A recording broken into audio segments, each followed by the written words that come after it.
What's up? What's happening? What is going on, everybody? I hate doing these videos, but kind of it's important to recognize that the sports that we love do have some dire consequences sometimes.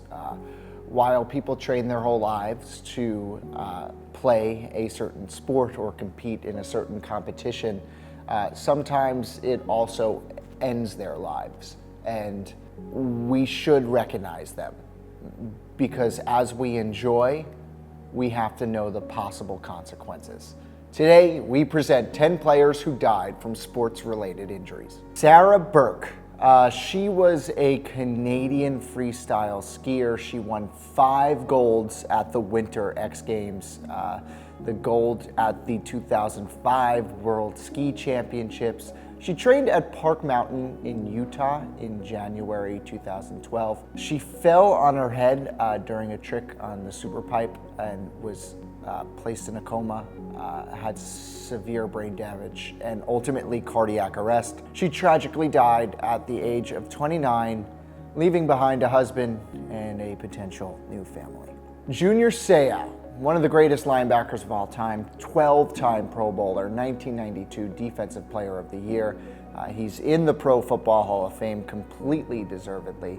He did commit suicide by gunshot in May of 2012. The National Institute of Health found that he suffered from CTE. This ended up being one of the first well-documented cases of CTE, and the head impacts did have a direct result on his brain damage and then ultimately his death. Howie Morenz. He was widely considered the first true superstar in the NHL, the Babe Ruth of hockey for sorts. He won 3 Hart trophies as the league MVP, 3 Stanley Cups with the Montreal Canadiens. He crashed into the boards during a 1937 home game. He broke his leg in 4 places and then died weeks later at the hospital at age 34. It was a coronary embolism brought on by blood clots in the fractured leg. 50,000 people paid respects at his funeral. NICOLAS. This is a Swiss skier at the 1992 Olympics in France. He was warming up with his friends before the competition.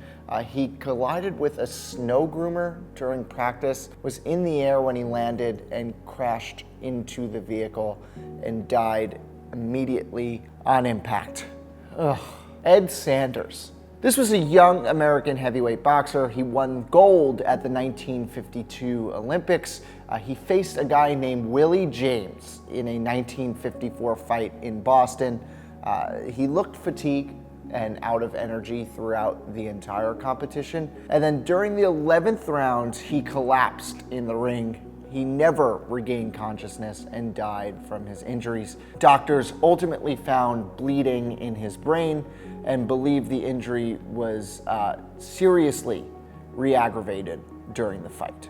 Jovan Belcher. He was a linebacker for the Kansas City Chiefs from 2009 to 2012. This is one of the most horrific stories in sports history. It started off with him shooting and killing his girlfriend, Cassandra Perkins, in front of his mom and his 3-month-old daughter.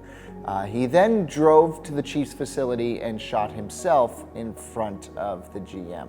Examiners did determine that he did suffer from CTE.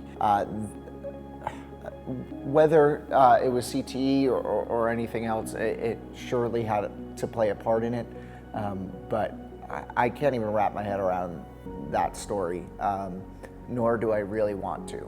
Bill Masterson. He was a huge star in college. He played 38 games in the NHL for the Minnesota North Stars, but in a 1968 game against the Oakland Seals, he fell on his head. Few players wore helmets those days. I still don't understand why more don't wear, but that's besides the point. He would end up dying from his head injuries. In honor of Masterson, they now have a trophy given to a player who best exemplifies the qualities of perseverance, sportsmanship, and dedication to hockey. NODAR Kumaratashvili. NODAR was a 21-year-old Georgian luger. He was competing in the 2010 Winter Olympics in Vancouver. He was taking a practice run during the opening day of the games. He lost control and went over the wall, ending up crashing into a steel pole. NODAR would die from his injuries. FABIO Cisertelli. FABIO was a 24-year-old Italian cyclist. He won gold in the 1992 Olympics and then was competing in the 1995 Tour of France. During the 15th stage, Cisertelli and other cyclists crashed. Cisertelli's head hit concrete blocks. He wasn't wearing a helmet and died en route to the hospital. His racing team ended up donating the money to Cisertelli's family. I had a couple scary instances on bikes, and oof. Dale Earnhardt Sr. We all know this one. He's an absolute NASCAR legend. He won the 1998 Daytona 500, and during the 2001 Daytona 500, he died during a crash. His car collided with Ken Schrader's. He died instantly from blunt force trauma. He left behind a wife and 4 children. Of course, a couple of them have turned out to be racers on their own, continuing their dad's legacy. Join me in the comments below. Sorry we had to do this, but hey, you gotta do it sometimes. Until next time, I'm Cantalupo. Thanks for watching.